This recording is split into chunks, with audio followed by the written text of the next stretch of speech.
Oh, so this one bothered me because I couldn't prove congruence, but I should have always read it.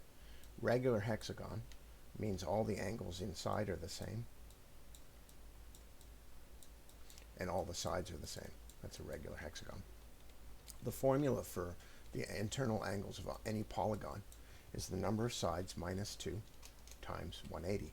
There's 6 sides here, so it's 4 times 180, which is 720. There are 6 vertices. 720 divided by 6 is equal to 120, which means each of these angles inside the polygon are 120. 120 here. We also know, because this is a unit circle, we know it's a unit circle from this length here. So if I draw a line to the perimeter of the circle right here, it is also 1. So I have 1 and 1, and then they all share the same side here and here, like that. Well, since they all have a one side, and an identical side, side, says these 3 triangles are congruent. The next part, tricky part, is figuring out if this last outternal side is 1 or not. And for that, we got to look at this 120.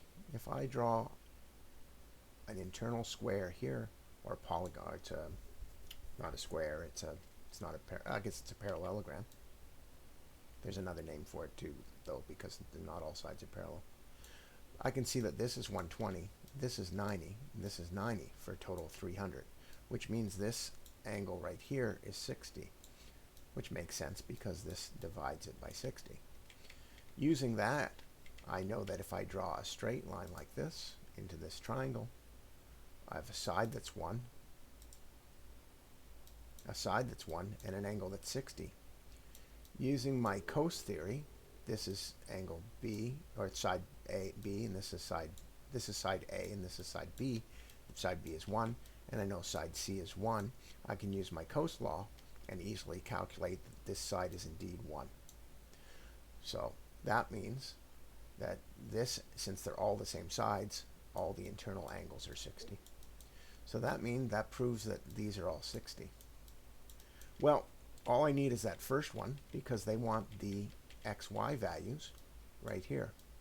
If this angle is 60, I draw a thing straight down like this, and I use my 60-degree triangle that we did before.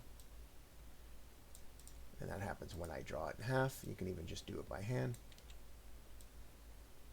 Get rid of the right side.